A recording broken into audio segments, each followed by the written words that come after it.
इनको ध्यान रखा, अरे 500 रुपए पेंशन क्या है, ये 1500 रुपए देंगे। तुम ऐसा क्यों समझते हो कि देश की जनता इतनी किस्त है और बड़ी उधार है, अपना खाना भी खिसका देती है, अपना सामान भी दे देती है, और ये 2-2 दिन भूखी रह जाए और खाना कुछ न मिले, उसके चेहरे पर कोई शिकत नहीं। इसलिए सब लोग उसमें आ जाओ, ये देश खुल गया है, हीरे जवाहरात सब प्रकट होंगे। ये नेपाल में इतना धन आपने जमा कर दिया, बैंकों में अगर यही बात का 22 मुल्कों को छोड़ दीजिए, यही नेपाल जो किनारे पर है, अगर इसी का तुम्हारा जमा किया हुआ जो यहाँ का धन वहां जमा कर दिया वही सब चला है, तो जितना भी विश्व का कर्जा है ये सब में ब्याज के माफ हो जाएगा। और बाकी 21 मुल्क बचेंगे, वो तो अगर उनमें से अगर 50 आदमियों का भी जो एक मुल्क में जमा है वो और उनमें 50 का भी धन चला है, तो आप क्या समझते हैं? आपको 40 साल की सब योजनाएं पूरी हो जाएगी। इतना एक आदमी ने धन जमा किया। यह आज का कार्यक्रम इस विशाल जनसमूह के सामने, इस विशाल जनता के सामने, हिंदू मुसलमान सिख ईसाई के सामने, मेरी तरफ घूम जाओ, पीछे घूमो, इनको देखिए, ये लोगों को देखिए। पहले हमारे जितने भी मुसलमान भाई ये आए हुए इनको सीधा करो।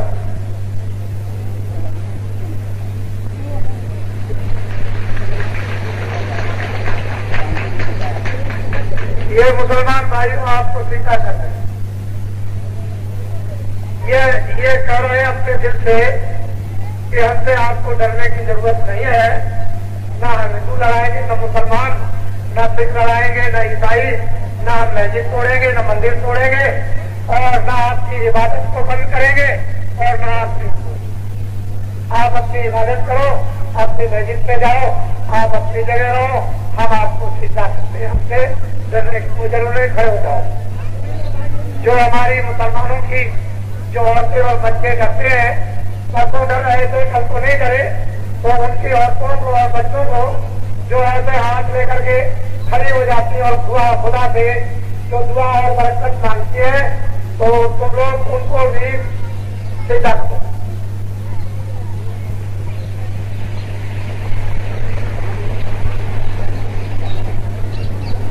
ये सिर्फ ये कह रहे हैं कि हमसे आपको डरने की जरूरत नहीं, हम आपकी कोई बेइज्जती नहीं करेंगे। जैसे हमारे घर में बहू बेटी है, वैसे आपकी बहू बेटी, सीधे हो जाओ। हमारे जितने भी ये बैठे हुए हैं सब, ये सिख और हिंदू, इन सबको प्रणाम करो।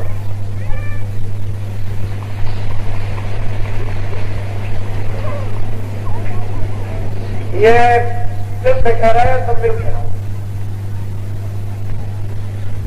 तीर्थ और देवता और हमारा गीता भागवत सब एक, ऐसा मान के चलो कि सब अपने धर्म पर खड़े हो जाओ, मेरी तरफ घूम जाओ, फिर सामने घूमो। हमारे जो छात्र हैं, विद्यार्थी, उनको भी आप सलाम करो।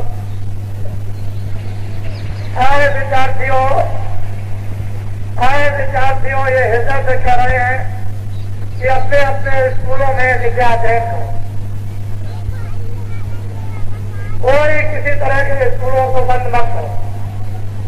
पूरा समय जो माँ बाप ने आपको विद्या के लिए दिया है और मेहनत और मशक्कत करके आपको पढ़ा रहे हैं, आप इलाहाबाद, गोरखपुर, लखनऊ, दिल्ली जाकर कहीं भी स्कूल को बंद मत करो, किसी तरह का भी पूरी विद्या अध्ययन करो।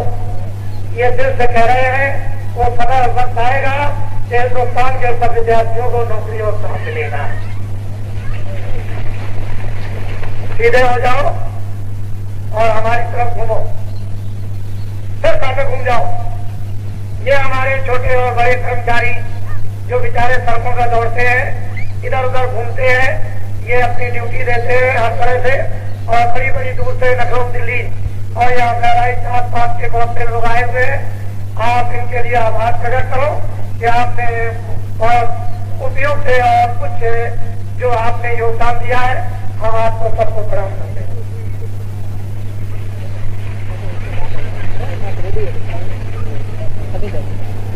ये अपना आभार प्रकट करते हैं, खड़े हो जाओ। फिर ये जितना भी आगे पीछे मेरी तरफ घूम जाओ, फिर सामने घूम जाओ और सबको ये जितने लोग खड़े और बैठे हैं, हिंदू मुसलमान सिख ईसाई छोटे बड़े अनपढ़ जितने कामगार जितने भी हैं, इन सबको सामूहिक प्रणाम करो। ये जो ये कह रहे हैं, ये सब लोग मिलजुल करके रहो, एक दूसरे के काम आओ और सब में आपस में गांव का एक मोहब्बत और प्यार होना चाहिए और किसी को कोई झूठी गवाही या झूठे मुकदमे नहीं चलाना चाहिए। ये अपने दिल से आपसे आभार कर रहे। खड़ा हो जाओ, मेरी तरफ घूम जाओ और फिर सामने घूमो। इनको आप देखिए, ये आपसे शहीद होंगे। मैं आपसे ये अपील करता हूं कि यदि आपने थोड़े ही समय में यदि आपने इनको अवसर दे दिया, अपना सहयोग इनको दे दिया, अपनी बुद्धि का अकल का, तो दिल्ली की पार्लियामेंट दिल्ली से उठ जाएगी और जंगल में आकर के फूस की और घास की पार्लियामेंट बन जाएगी, जिसमें कोई खर्चा नहीं होगा।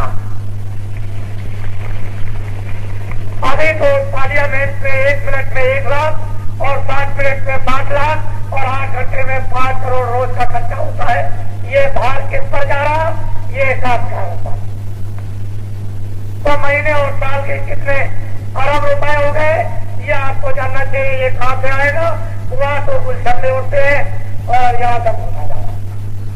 वो पार्लियामेंट उठ करके वहां आनी चाहिए, फूल झोपड़ी की, और रेशम के कपड़े नहीं, वो उस तरह के नहीं, इस लंगोटी में या घास की लंगोटी में, जब तक देश का खुशहाल संचालन और खुशहाल व्यवस्था और खुशहाल जब तक मनुष्य न बन जाए, तब तक फूट की पार्लियामेंट में इस रूपरेखा में बैठ करके काम कर दिया जाए। इसको आप हम भी कपड़े उठा देंगे। ये तो आपकी इज्जत के लिए, सम्मान के लिए बहुत बेटी औरतें आती हैं, तो जरा वैसे तो आप मास्टर हैं, स्कूल में जो मास्टर अध्यापक होते हैं वो बच्चों की ड्रेस को करते हैं। अरे भाई, इंजीनियर हो जाता है तो मजदूरों के कपड़े तो नहीं पहनता, तो जाने चाहिए। तो मुझे ऐसे समझ लीजिए थोड़ी देर के, वैसे तो मैं भी इससे मिल जाऊंगा, पहले तो मैं भी ऐसे ही रहता था। मुझे इसमें जाने में क्या मिल जाए, 2 मिनट का अधिकार नहीं, धोती उतारी फेंका भी फेंका, मुझे समझता मैं भी तो लंगोटी पहन, मैं भी नीचे लंगोटी पहन, मुझे कोई समझ नहीं। मेरी तरफ घूम जाओ, फिर सामने घूम जाओ, इनको देख लीजिए, मेरी तरफ घूमो। ये जो आप जिस प्रतिनिधि है, इनको प्रणाम करो।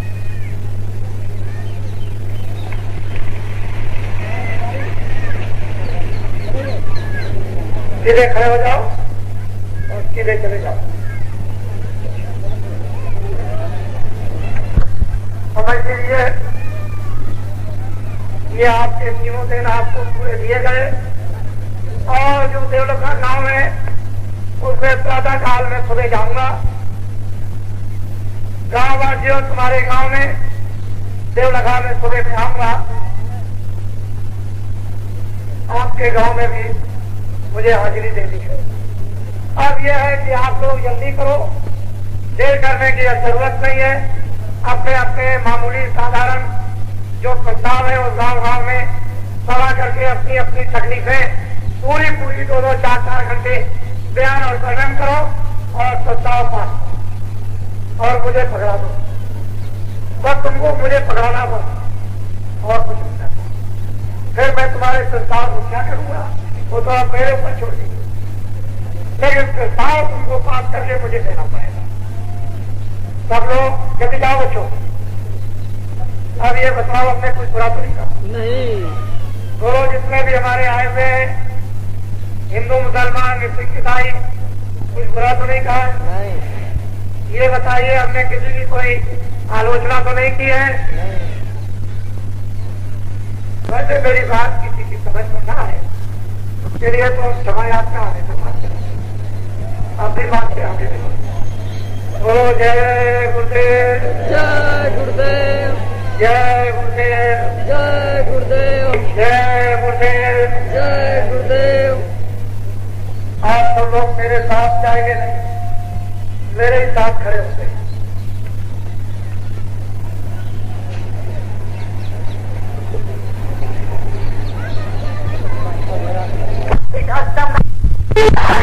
दूरदर्शी जय गुरुदेव।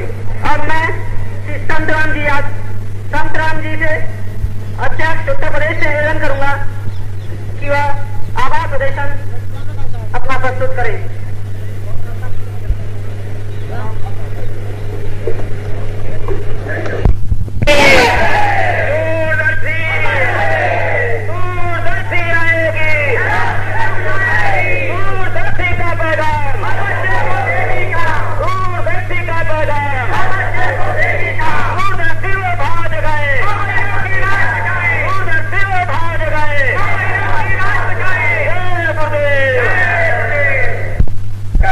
से मुक्त करने और सुविधाएं प्रदान करने की दूरदर्शी नीतियों की पुनर्पुष्टिका ये प्रस्ताव है। प्रस्ताव इस प्रकार है। दूरदर्शी अपनी पूर्व घोषित नीतियों की पुष्टि करते हुए ये प्रस्ताव पारित करती है कि देश में किसी भी काली पूंजी सेठ साहूकारों, व्यापारियों अथवा उद्योगपतियों या कर्मचारी अधिकारियों के पास है उसकी कोई तलाशी नहीं ली जाएगी, नहीं उस पर कोई जुल्म अपराध लगाया जाएगा और नहीं उस पर किसी प्रकार का टैक्स लिया जाएगा। संपूर्ण काला धन 100 वर्षों के लिए कानून बनाकर सफेद कर दिया जाएगा। लाइसेंस से उत्पन्न होने वाली दिक्कतों के ध्यान में रखते हुए यह भी पुष्टि की जाती है कि लाइसेंस प्रणाली को खत्म कर दिया जाएगा। अस्त्र शस्त्र व धर का उत्पादन करने वाले कारखानों पर सरकारी नियंत्रण होगा। फिर सभी कारखानों को सरकारी नियंत्रण से मुक्त कर दिया जाएगा। कारखाना लगाने व बेचने का स्वतंत्र अधिकार होगा। 1 लाख आमदनी पर मात्र 1000 इंक्रीमेंट टैक्स देना पड़ेगा। यह सभी काम दूरदर्शी 3 महीने में पूरा करने का वायदा करती है।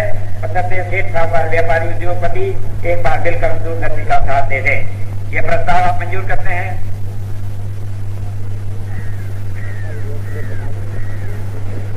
पांचवा प्रस्ताव है देश के छात्रों की जनशक्ति को राजनैतिक शोषण से खत्म करने व उनकी विशाल जनशक्ति के उपयोग करने का प्रस्ताव इस प्रकार है। दूरदर्शी छात्रों की व्यवहारिक और मानसिक कठिनाइयों के स्तर पर उतरकर उन्हीं उलझनों से सहानुभूति दिखाते हुए अनुरोध करते हैं, आह्वान करती है कि यदि छात्र यह चाहते हैं कि हमारी नौकरी व काम की व्यवस्था हो और सही सुखमय जीवन व्यतीत कर सके, साथ ही देशभक्ति, मातृभूमि सेवक का सच्चा पाठ अदा करना चाहते हैं, तो छात्रों को चाहिए कि एक बार दूरदर्शी का मिलकर के साथ दे दें ताकि देश की जन आबादी की जनगणना हो जाए, जिससे यह पता चले कि देश में वास्तव में कितने छात्र हैं, तो उनके काम नौकरियों की नई प्रणालियों की स्थापना की जाए। दूरदर्शी की भावना है कि देश के छात्रों की जनशक्ति व ज्ञान तथा विवेक का उपयोग देश के विकास व नव निर्माण के लिए सही रूप में हो जाए। इसके लिए दूरदर्शी विद्यार्थी गणों से अपील करती है कि वे किसी भी राजनैतिक लोगों का साथ सदा सदा के लिए अवश्य ही छोड़ दें और एक नवीनीकरण, नई स्थापना के लिए कदम बढ़ाकर आगे आवे। ये प्रस्ताव आप मंजूर करते हैं?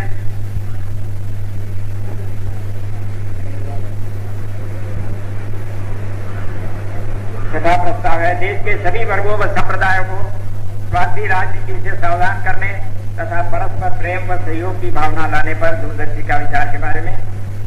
दूरदर्शी सभी संप्रदाय और जातीय वर्गों को अपना संदेश देती है और आगाह करती है कि वर्तमान के लड़ाने वाले राजनीतिज्ञों से सावधान रहें और राष्ट्र की संपत्ति का नुकसान कराकर जान माल की भी हानि करवा रहे हैं। दूरदर्शी ऐसी सभी अवैधानिक क्रियाओं से परहेज करती है और लोगों को यह उचित सलाह देती है कि अपने अपने वर्गों में मोहब्बत प्यार से रहो, दूसरे के वर्गों में मोहब्बत प्यार से रहो। यही हमारी हकीकी इंसानियत है। यह प्रस्ताव आप मंजूर करते हैं?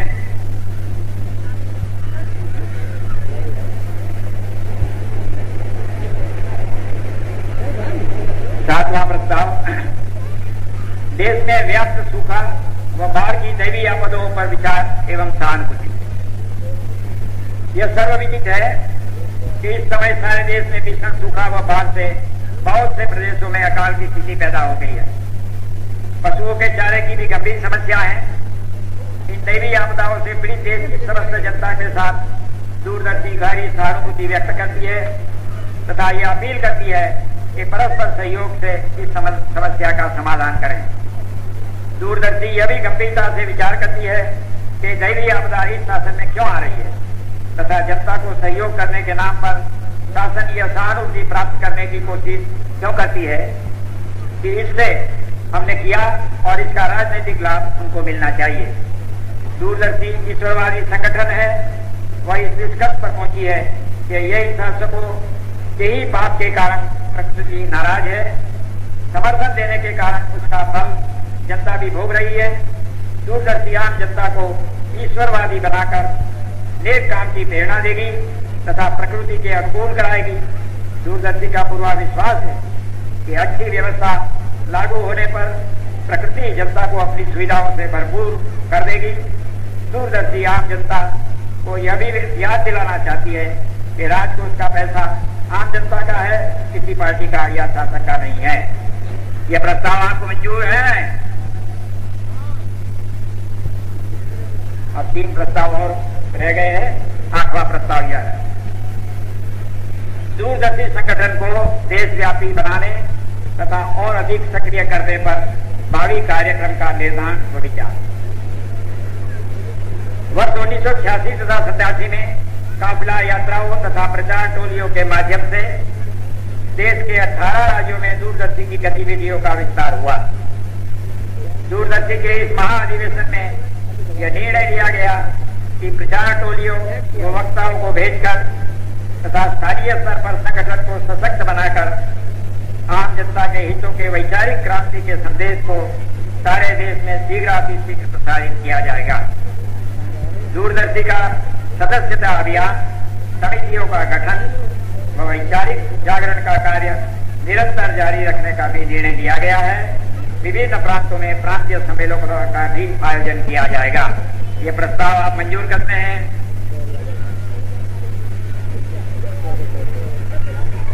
9वां प्रस्ताव है, भूमि जोतक खेतिहर काश्तकार संगठन के सम्मेलन द्वारा पारित प्रस्ताव व परम पूज्य बाबा जय गुरुदेव जी महाराज को प्रस्तुत किए जाने पर काश्तकारों की समस्या के समाधान के संबंध में दूरदर्शी की प्रतिज्ञा। यह एक ऐतिहासिक अवसर है जबकि दूरदर्शी के राष्ट्रीय महाधिवेशन के अवसर पर देश के खेतिहरों ने एक सम्मेलन के माध्यम से अपनी समस्याओं पर विचार विमर्श करके प्रस्तावित पारित किया। परम पूज्य बाबा जय गुरुदेव जी महाराज को भूमि जोतक खेतिहर काश्तकार संगठन ने अपना प्रस्ताव प्रस्तुत किया, जिसको परम पूज्य बाबा जय गुरुदेव जी महाराज ने दूरदर्शी की आम सभा में शिरोधार्य करते हुए सातधारी लंगोटीधारियों से आम जनता के समक्ष यह प्रतिज्ञा कराया कि सारे देश के काश्तकारों का समस्त सरकारी कर्जा मैं ब्याज के माफ कर देंगे। दूरदर्शी अपने इस महाअधिवेशन में देश के समस्त काश्तकारों से वादा करती है कि जिस समय देश के काश्तकार साथ देकर दूरदर्शी की व्यवस्था स्थापित कर देंगे, मात्र 3 महीने के अंदर देश के समस्त काश्तकारों का ट्रैक्टर, ट्यूबवेल, कुआं, नाली, बेल, हल यंत्र, गाय, बैल, भैंस, घोड़ा, ऊंट, बकरी, खाद, बीज, दवाएं, गोबर गैस आदि आदि का समस्त का सरकारी कर्जा मैं ब्याज के माफ कर देंगे और देश के काश्तकारों को कर्जे के बोझ से मुक्त कर देगी। यह प्रस्ताव आप मंजूर करते हैं? ये आखिरी वाला 10वां प्रस्ताव यह समाचार पत्रों द्वारा जनमत के समाचारों की उपेक्षा तथा अखबारों पर सरकारी प्रताड़ना के संबंध में विचार किया गया प्रस्ताव इस प्रकार है। ऐसा पत्र पत्रिकाओं के संबंध में सुना जा रहा है कि सभी अखबार व पत्रिकाएं अपनी अपनी लेखनी में जनमानस की सूचना कलेक्ट करने में स्वतंत्र है। अखबारों व पत्रिकाओं के मालिकों, संपादकों व संवाददाताओं पर पड़ने वाले दबावों और मालिकों की व्यवस्थाओं पर भी काफी विचार विमर्श करने के बाद यह तथ्य सामने आया कि भारत चुनाव आयोग द्वारा जो प्रांतों में दूरदर्शी को मान्यता दी गई वह गवर्नमेंट ऑफ इंडिया का गजेट या जिसे कि रेडियो मंत्रालयों व राजनीतिक दलों को प्रतिलिपि भेजी गई। ऐसा मालूम होता है कि सरकार ने इस दूरदर्शी के मान्यता प्राप्त गैजेट को रोक लिया। अब यह सिद्ध हो गया और दूरदर्शी को विश्वास हो गया कि रेडियो, अखबार व पत्रिकाएं स्वतंत्र नहीं है। अखबार मालिकों के घरों व छापाखानों में सरकार जो छापा मार रही है वह इसलिए कि सरकार ने व पनडुब्बियों जैसे मामलों में जो घोटाला किया, सरकार को यह मालूम हुआ है कि विदेशों से हमारे दलाली करने के कागज आ गए हैं, इसलिए अखबार वालों के यहाँ सरकार छापा डाल रही है कि कहीं और बड़े बड़े घोटालों का पर्दाफाश न हो जाए। कहाँ कहाँ छापे पड़ेंगे और किस किस के लिए रोगे। प्रधानमंत्री का संतुलन बिगड़ गया है और पता नहीं किस मामले में क्या क्या न हो जाए। अखबारों पर सरकारी छापे का दूरदर्शी विरोध करती है। जय गुरुदेव। इस प्रस्ताव को आप मंजूर करते हैं? सारे 10 प्रस्ताव दूरदर्शी ने जो किए हैं वो आपने मंजूर किए, उसके लिए आपके हम बड़े बड़े आभारी हैं। दूरदर्शी प्रतिज्ञा करती है कि जो प्रस्ताव किए गए हैं प्रत्येक दूरदर्शी सदस्य इसको पूर्ण करने के लिए कटिबद्ध है और तत्पर है। जय।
लाओ ये कागज लाओ, चलो इनके ऊपर धरो, एक के ऊपर वहां नीचे जाओ, ऊपर धरो के पास माधो के पास।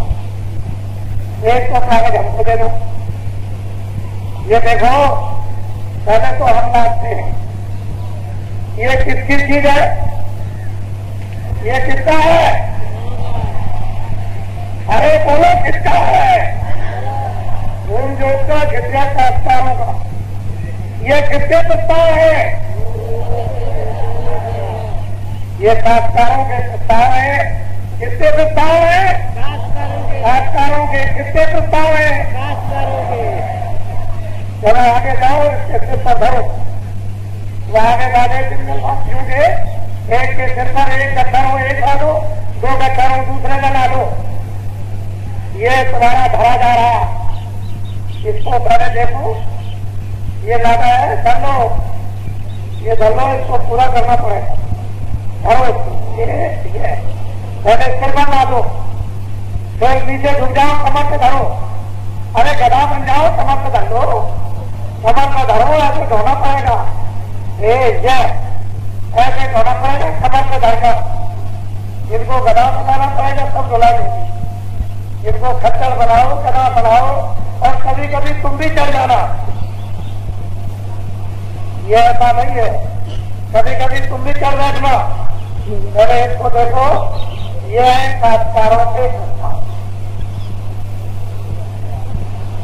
इस काश्तकारों के प्रस्ताव में ये लिखा हुआ है, जो इन्होंने दस्तखत करके अपने अध्यक्ष को भेजा है। महाराष्ट्र से भी आया, मध्य प्रदेश से, उड़ीसा से भी आया, बंगाल से भी आया, उत्तर प्रदेश से, हरियाणा से भी आया, मध्य प्रदेश से भी आया, हिमाचल प्रदेश से भी। इसमें 15 दिन के अंदर और बहुत से प्रस्ताव वही रह गए, लोग पहुंचा नहीं पाए। इसमें यह लिखा है कि जिन काश्तकारों ने ट्रैक्टर लिया, चाहे 1 लाख का हो, चाहे 2 लाख का हो, चाहे 3 लाख, बिजली ली है, ट्यूबवेल लग रहा है, कुआ बना, इन्होंने नाली बनवाई, नहर बनाई, इन्होंने हल दिया है, इन्होंने यंत्र लिए है, सरकारी कर्जा, बैंकों से गाय ली, बकरी ली, बैल लिए, भैंस लिए, घोड़ा लिया, गधा लिया, ऊँट लिया और सुअर लिया।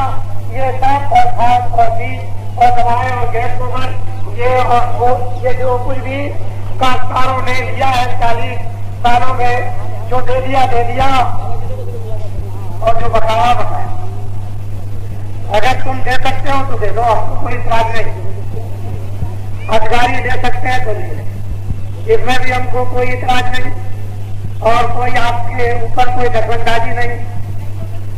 हम तो काश्तकार संगठन से ये कहेंगे, जो इसकी आधारशिला 10 तारीख को 10 सितंबर को जो रखी गई इस मैदान में, उनसे ये कहेंगे कि अगर आप इनका साथ दे दो, जो ये जंगलवासी लंगोटी लगाकर खड़े हुए हैं, तो इनकी तरफ से और तुम्हारी तरफ से हम ये प्रतिज्ञा वादा करते हैं, कौन करते हैं, खुदा को, परमात्मा को हाजिर नाजिर समझकर और मानकर, यकीन कर और विश्वास करते हम ये वादा और प्रतिज्ञा करते हैं कि हिंदुस्तान के काश्तकारों का सरकारी जितना भी कर्जा 40 सालों का इन काश्तकारों पर लगा हुआ होगा, वो सारा का सारा 40 सालों का कर्जा काश्तकारों का निर्यात के माफ करवा दिया जाएगा।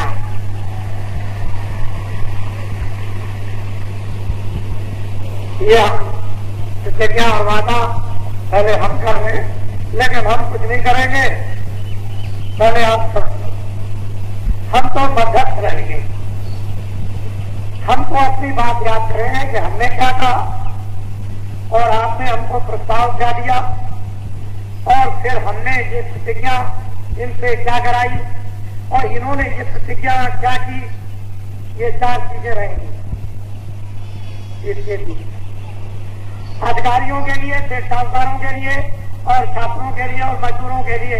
वो तो मैं कल बोल चुका हूं, अब यहाँ उनके बोलने की बात विशेष करके तो नहीं है, लेकिन हम इनसे पूछते हैं जंगलवासियों से कि जो तुम्हारे सिर पर ये प्रस्ताव रखा हुआ है, 40 साल के जो हमारे काश्तकार जो इस मिट्टी में काम करते हैं और इनके ऊपर असहनीय बोझा हो गया और ये अपने जानवर बैलों को नीलाम और खेती को, मकान को नीलाम और फिर घर से बाहर छुपे रहते हैं, ये नदियों के किनारे खेतों में, और फिर जेल में 15-15 दिन बंद होते हैं, रोटी पानी को ये तरफते हैं, जलील किए जाते हैं और इनके ऊपर मार भी पड़ती है। तो मैं ये आपसे ये पूछता हूँ, ये जंगलवासियों से, कि 40 सालों का इन काश्तकारों का सरकारी कर्जा ये मैं ब्याज से कौन माफ करेगा? ये कहते हैं हम माफ करते हैं। बोलो आपको विश्वास है? अरे बोलो आपको विश्वास है? आप दोनों हाथ ऊपर उठाओ, आपको विश्वास है? अरे आपको विश्वास है? ये देखिए मैं भी आपके साथ, पहले मेरा एक हाथ और आपके साथ दोनों हाथ, और तीसरा ये आपसे बोझा लगा से, ये देखिए मित्र मैं भी आपके साथ हूं, इसमें मैं भी सब, और आप सबके सब हाथ नीचे। ये जो हमारा आपने प्रस्ताव हमारे पास में लिख करके भेजा है कि हम मर जाते हैं, हमारे यहाँ शादी होती है, खाना बनता है, बरसात होती है, सूखा पड़ जाती है, खेत में कोई लकड़ी नहीं होती है, और हम यानी धान के उस स्वाद से हम रोटी नहीं बना सकते हैं, और वर्तमान सरकार ने, दिल्ली और लखनऊ की सरकार ने लकड़ी पर कानून बना करके पाबंदी लगा दी कि हम डाली शादी विवाह मरी यानी जलाने के लिए भी हम नहीं काट सकते हैं, और हमको बहुत परेशानी होती है। तो आपने प्रस्ताव में ये पास करके दिया गया है कि ये कानून खत्म कर दिया जाए और लकड़ी काटने का हमको पूरा पूरा अधिकार दे दिया जाए। तो ये काश्तकारों का लकड़ी का न काटने का और लकड़ी कानून ये जो बना दिया गया कि कोई काश्तकार लकड़ी पेड़ से नहीं काट सकता है रोटी के लिए, जलाने के लिए, ब्याह शादी के लिए। तो ये लगोटी बात, इस कानून को क्या करोगे? ये कहते हैं हम खत्म कर देंगे। बोलो आप लोग यकीन करते हो कि खत्म कर देंगे? आपको हम भी इसके साथ, हमको भी विश्वास है कि खत्म कर देंगे, हमको भी पूरा विश्वास है ये खत्म कर देंगे, और आपको तो विश्वास हो। अब जब पूरा आपको अधिकार मिल जाएगा लकड़ी काटने का, तो हम ये अपील करेंगे कि अगर आप 2-4 डाले काटो तो अपने खेतों की मेड़ पर 4, 5, 6 पेड़ लगा दो। बोलो लगाओगे? चाहे जिसके लगाओ तो इसको लकड़ी भी मत, लेकिन ऐसे पेड़ लगाओ कि लकड़ी भी मिल जाए और कुछ फल फूल भी, कुछ जामुन है, कुछ आम है, कुछ ये है, कुछ खाने पीने वाले भी। कभी सूखा पड़ जाए, कभी कोई घटना हो जाए तो फलों कभी खाने को आम, कभी जामुन को मिल जाए, बीमारी दूर करने को, छिलका रखने को, क्योंकि बड़े बड़े रोग हो जाते हैं और जामुन के छिलके से बीमारी दूर हो जाती है। तो ऐसी चीज लगाओ जिससे आपका रोग भी दूर हो जाए। अच्छा हाथ पीछे। एक बात तो ये हो गई। दूसरी बात यह है, एक प्रस्ताव और मेरे पास में आया कि ये बेचारे चकबंदी से बड़े परेशान हैं। घर की जमीन, जंगल की जमीन, अच्छी जमीन, वो जमीन पहाड़ी जमीन है, चाहे इसको बदल दिया, उसको बदल दिया, और जो चकबंदी की जाती है उसका पूरा पूरा खर्चा वहाँ के काश्तकारों को देना पड़ता है। बोलो आपको देना पड़ता है? तो पूरा खर्चा चकबंदी का देना पड़ता है? अच्छा मेहरबंदी का भी देना पड़ता है? ये हमको अभी पता चला। अच्छा ठहर जाइए, हाथ नीचे कीजिए। ये जो चकबंदी का कानून बना हुआ है इसकी व्यवस्था ग्रस्त है। इस कानून को चकबंदी के खत्म करके ऐसी चकबंदी का फुटबॉल यानी आपके सामने कानून और व्यवस्था ला दी जाएगी कि उसमें किसी काश्तकार को कोई परेशानी नहीं होगी और किसी को कोई तकलीफें नहीं देने पड़ेंगे। इसको क्या कहते हैं? ये क्या है? सके ये नहीं देने। अधिकारियों का इतना मॉरल, इतना स्टैंडर्ड और इतना ऊंचा स्थान हो जाएगा कि तुम उनकी ऐसे पूजा करोगे जैसे देवता की, और वो तुमको इतना मानेंगे, उसी से तो वो चिरकाल तक कुछ पाएंगे। तो और जो आपने ये कहा है कि बड़ी तकलीफ होती है, बड़ी परेशानी होती है, तो ये पहले तो कानून खत्म कर दिया जाएगा और ये जो व्यवस्था चकबंदी की जो लागू वर्तमान में, इसको खत्म करके ऐसी व्यवस्था ला दी जाएगी जो आपको सूत्र में मालूम नहीं है। और हम ये चाहते हैं कि चकबंदी भी हो गई और बहुत, अभी पिछले दिनों में कहा था कि 10 गुना दे दो तो आपके नाम करा दी जाएगी जमीन, तो 10 गुना भी ले लिया, फिर 20 गुना भी। अब पता नहीं कि 40 गुना ले रहे हैं कि 100 गुना। यानी आपका कोई वसूल है कि 10 वर्ष के लिए कि 40 वर्ष के लिए आपने जो प्रतिज्ञा की थी उसको वसूल तोड़ दिए। अब ये बात यह है कि चकबंदी जब कभी भी होगी 40 सालों में होगी। बोलो चकबंदी अगर की जाए नए संविधान के अनुसार, नई व्यवस्था के अनुसार, तो आप लोग 40 सालों में चाहते हो कि 10 सालों में? 40 साल में। तो आप मेरे सामने ये प्रस्ताव अपने हाथ से पास कर दो कि मैं 40 साल में चाहता हूँ चकबंदी। जय गुरुदेव। ये मैं भी प्रस्ताव आपके साथ पास करता हूँ कि मैं 40 साल में चाहता हूँ। ये सही व्यवस्था। आप हाथ नीचे कीजिए। ऐसा संविधान का संशोधन कर दिया जाए कि जो जमीनें इन काश्तकारों की ली जाती है तो उसी रेट पर ली जाएगी जो जमीन काश्तकार की जंगल में बिकती होगी। बोलो जिस रेट से तुम्हारी जंगल में जमीन बिकती है, जिस रेट से, और सरकार आपको मामूली पैसे लगा करके एक्वायर कर लेती है, तो आप अपने रेट से चाहते हो कि सरकार के रेट से? बस तो ये प्रस्ताव मेरे सामने पास कर दो। जो उस समय किसानों का जंगल में खेतों का जो रेट होगा वो हमको दिया जाए, हमारी जमीन दे दी जाए। हम भी इस प्रस्ताव को पास करते हैं। नीचे कीजिए आप। बड़े ध्यान से मेरी बातें को आप सुने और इसको समझेंगे बड़े ध्यान से। ये चकबंदी का 40 साल का कानून कौन बनाएगा? हम बनाएंगे। पहले देखो आप। अब ये बताओ कि शेख साहब का जिनके घरों में रोज रोज आ रहा, अखबारों में, रेडियो पर छापा पड़ गया, अभी मैं उससे आ रहा था लखनऊ में, तो हमारे कर्मचारी अधिकारी बड़ी संख्या में खड़े हुए थे। तो मैंने कहा उसमें मारपीट हो गई। चले गए नहीं, मारपीट तो नहीं हो गई, छापे करके कुछ सामान आया है, उसकी सील मोहर तोड़ी जाएगी। शेख साहूकारों के हाथ से सामान आया तो हम इनसे ये प्रतिज्ञा और वादा तो हम करते ही हैं, लेकिन इनसे कराते हैं शेख साहूकारों के घरों में और अधिकारियों के घरों में क्या छापा मारोगे? कहते हमने मारे। पहले समझ लीजिए आप। ये बताइए आप कि जो इनके पास में काला धन है, इन शेख साहूकार अधिकारियों पर अपराध लगाओगे? क्या जुर्म लगाओगे? तो क्या काले धन पर टैक्स लोगे?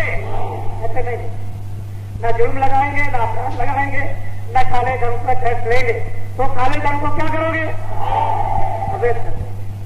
अब एक बात तो तुम भूल गए, इन काश्तकारों का 40 सालों का सरकारी जो कर्जा इन पर लगा हुआ वो कै महीने में माफ कर दोगे?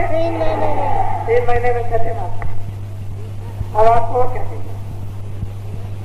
अध्यादेश को तुरंत आदेश जारी हो जाएगा कि कोई वसूल नहीं करेगा, बस कागज बनाने में और तुमको पकड़ाने में 15 दिन लग जाए, 1 महीना लग जाए, बस नहीं देगा। 3 महीने का प्रक्रिया मान लिया है, कागज बनने में कितनी देर लगेगी?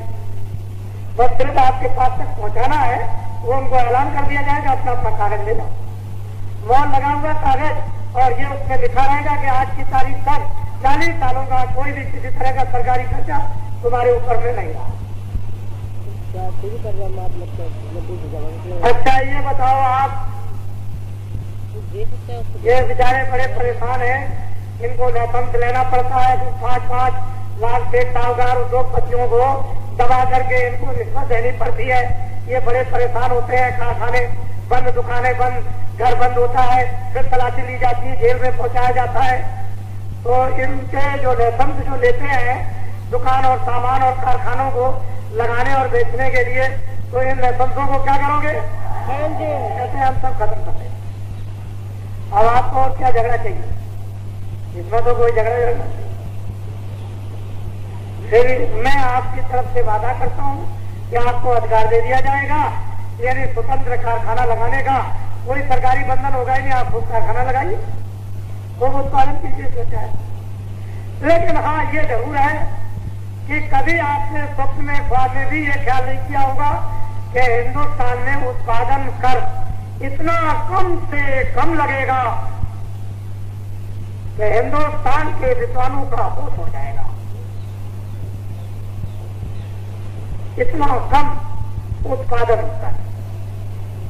बढ़ने की बात तो खत्म कीजिए कि बढ़ना नाम किसका? उत्पादन कर इतना कम से कम जो तुमने कभी सपने में भी ये ख्याल नहीं किया होगा। अरे ऐसा भी कभी हो सकता है कि इस मिट्टी को तो झाड़ करके हम रोज यानी बाल उस कटे में फेंक देते हैं।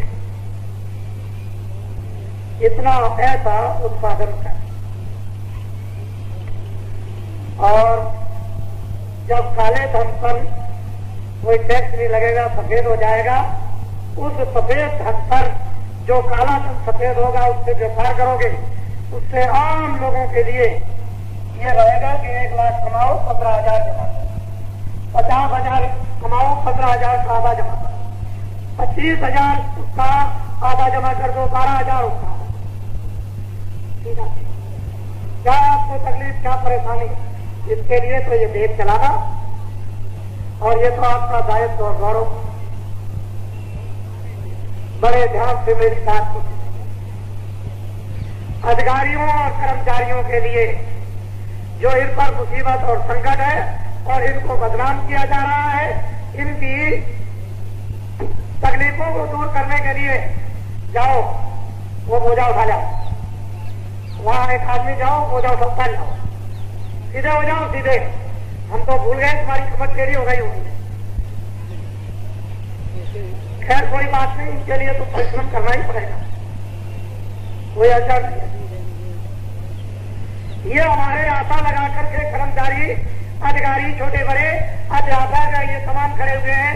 ये सोचते हैं कि बाबा जी ने हमारे लिए तो कुछ कहा नहीं। तो पुलिस का सिपाही और फौज का सिपाही, प्राइमरी स्कूल का अध्यापक, दफ्तर का छोटा कर्मचारी इस महंगाई में पितराहट हो रहा, चिल्ला रहा। हम उसको ये थोड़ी कर सकते हैं वो दोषी है, हरगिज नहीं कर सकते। जब पेट के लिए कुछ नहीं रहेगा बच्चों के लिए, तो उसे तो अपना पेट भरना ही पड़ेगा, तो उसका दोष तो कुछ नहीं। ये तो घर वाले को, हेड को, जो घर का मालिक, उसे समझना है कि जब बच्चों को खाना नहीं देगा तो घर में से सामान चोरी की जाएगी, तो बच्चों का थोड़ी दोष है, तो उनको खाना तो चोरी करेंगे। तो इन लोगों को, जो छोटे कर्मचारी हैं, इनको 2,103 रुपए मासिक वेतन कौन देगा? और महंगाई टैक्सों को कौन रोकेगा? इनकी महंगाई टैक्स रोक दिया जाएगा। इसके ऊपर के स्पष्टों को 4,000 रुपए मासिक वेतन कौन देगा? फिर इनके ऊपर के अधिकारियों को 6,000 वेतन मासिक कौन देगा? हम देंगे। फिर इसके ऊपर वाले अधिकारियों को 8,000 मासिक वेतन कौन देगा? ये देंगे। और फिर डिस्ट्रिक्ट जजों को, एसपी और डीएम को 10,000 मासिक वेतन कौन देगा? और फिर इसके बाद एक और कि भाई आपको इनको सुविधाएं भी तो देनी पड़ेगी, क्योंकि अगर सुविधा नहीं दोगे तो फिर काम नहीं चलेगा। सुविधाएं इनको देनी पड़ेगी। इतनी सुविधाएं इनको प्राप्त हो जानी चाहिए कि जिससे इनका वेतन लगभग बच जाए, तो न्याय भी मिलेगा, रक्षा भी होगी, देखभाल भी होगी, फिर ईमानदारी और मेहनत भी आएगी। ये सब कुछ आ जाएगा, आदमी बन जाएंगे, इंसान बन जाएंगे, सब कुछ हो जाएगा। तुमको देखेंगे, तुम्हारी सेवा करेंगे, तुम उनका सम्मान करोगे। लेकिन अगर नहीं दोगे तो हमारे छात्र जो है 2 अरब की आबादी में, बच्चों तुमको तो नौकरी मिलने वाली है नहीं, क्योंकि जो दिल्ली से नगाड़ा बज रहा है झूठ का, वो तो रेडियो अखबार पर यह कहा गया है कि 80 करोड़ की आबादी है, और बाबा जी कितने वर्षों से चिल्ला रहे कि 2 अरब की आबादी हो गई। तो 80 करोड़ का बजट बनेगा और 2 अरब की आबादी होगी, नौकरी बच्चों को, मजदूरों को, और फिर किस तरह से इनकी व्यवस्था होगी ना। अगर 2 अरब का बजट बना दिया जाए तो मुमकिन भी है। वो दिल्ली वाले कर नहीं सकते, कह नहीं सकते हैं, वो तो उनको तो ये सब जो है झूठ और धोखे के काम करने हैं, इसलिए वो क्यों बोलेंगे 2 अरब की आबादी। पहला काम देश में ये होगा कि जनसंग्रह। कितने लोग देश में इस समय हैं, कितने मरते, कितने जलते और कितने मौजूद हैं। अगर देश में जनसंग्रह 3 महीने के अंदर होकर के और कागजों पर आ जाता और जगह जगह गांव-गांव उसके बोर्ड लग जाते हैं तो सारी समस्या का समाधान हो जाएगा। तुम विद्यार्थियों, छात्रों, ये सोचो कि जब काली पूंजी, काला धन बिना अपराध और बिना जुर्म और बिना टैक्स सबका सब एक तरफ से सफेद कर दिया जाए, लाइसेंस खत्म करके इनको देश साहूकारों को, अन्य लोगों को पूरा छोटा बड़ा कारखाना लगाने का अधिकार दे दिया जाए, तो आदमियों की जरूरत तो पड़ेगी ही, क्योंकि वो पूंजी एकदम आ जाएगी, एकदम बाहर आएगी। जो जमीन में सोना, चांदी, हीरे जवाहरात, ये कोई व्यापारी और देश साहूकार रखने वाला तो नहीं, पूंजी को बाहर जाएगा। एकदम पूंजी खुलकर निर्भर होकर के बाहर आ जाएगी, तो आदमियों की जरूरत पड़ेगी, बच्चों की जरूरत, मजदूरों की जरूरत, पढ़े लिखों की जरूरत, कामगारों की, होनहारों की और विज्ञानों की जरूरत जब पड़ेगी तो इनकी तिथियां किससे आ जाएगी? स्कूलों में, मिडिल में, इंटरमीडिएट में, ये आपके ये डिग्री कॉलेज, ये यूनिवर्सिटियों में इनके पोस्टकार्ड कितने पड़े रहेंगे। जल्दी जल्दी डिग्री लो और आ जाओ। एक भी छात्र कोई भी बेकार डिग्री लेकर घूमता हुआ यह कहता हुआ नजर नहीं आएगा कि हमारे पास डिग्री, हमको काम या नौकरी नहीं मिली। सारे हिंदुस्तान के छात्रों को काम और नौकरी सबको मिल जाएगी।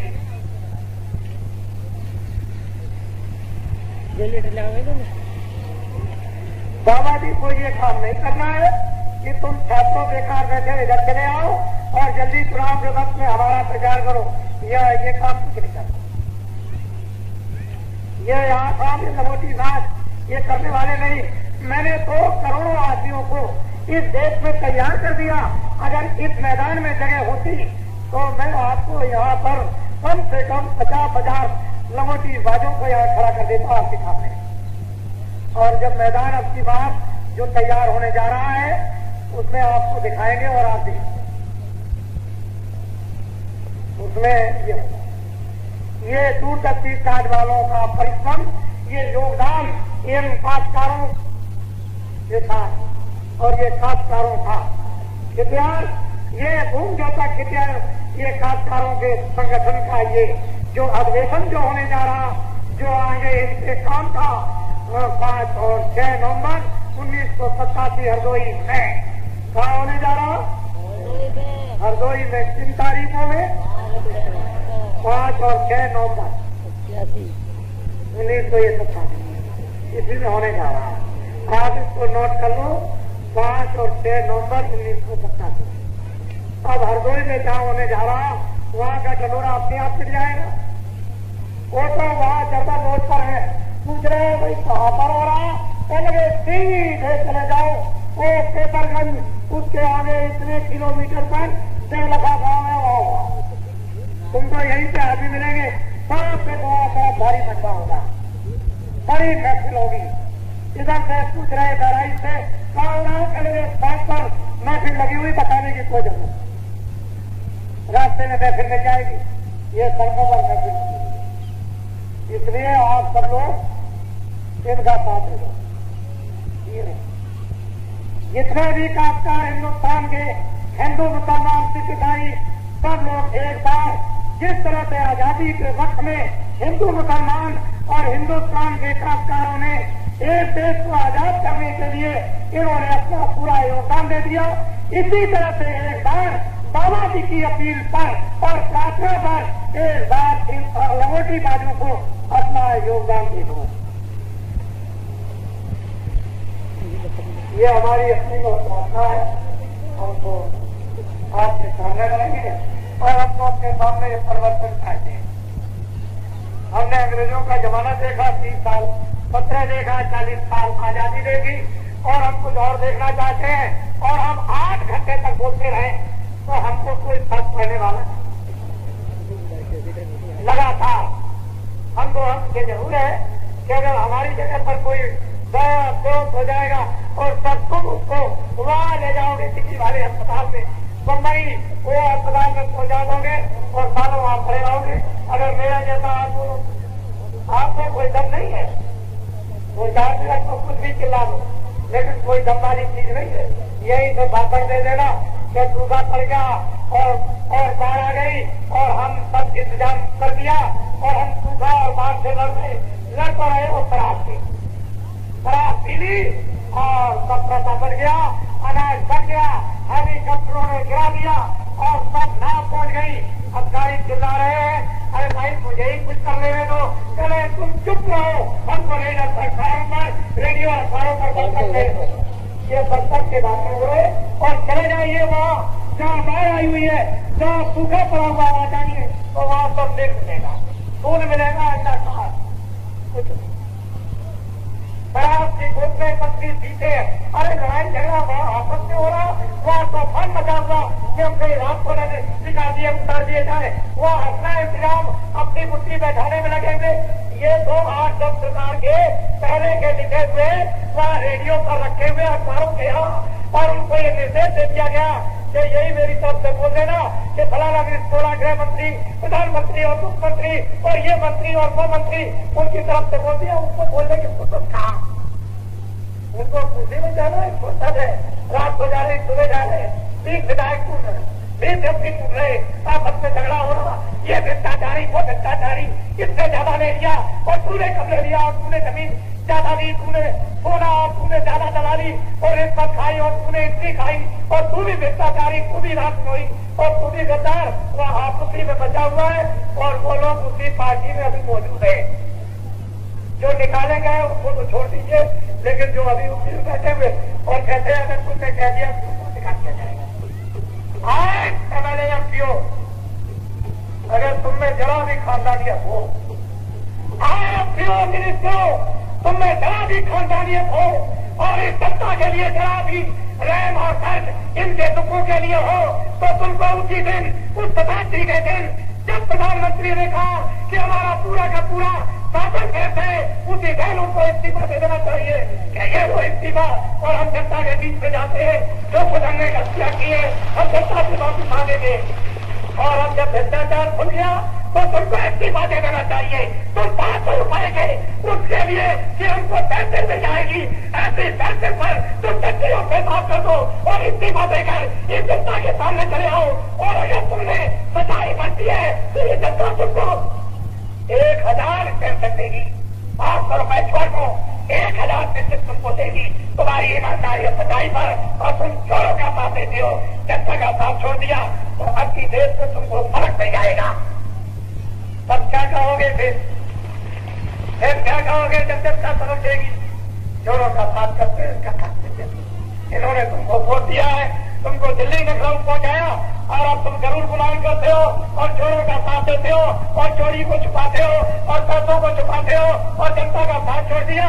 इसलिए जनता आपकी समझ देगी, असली अच्छा है कि फौरन इस्तीफा दो और वापस आ जाओ।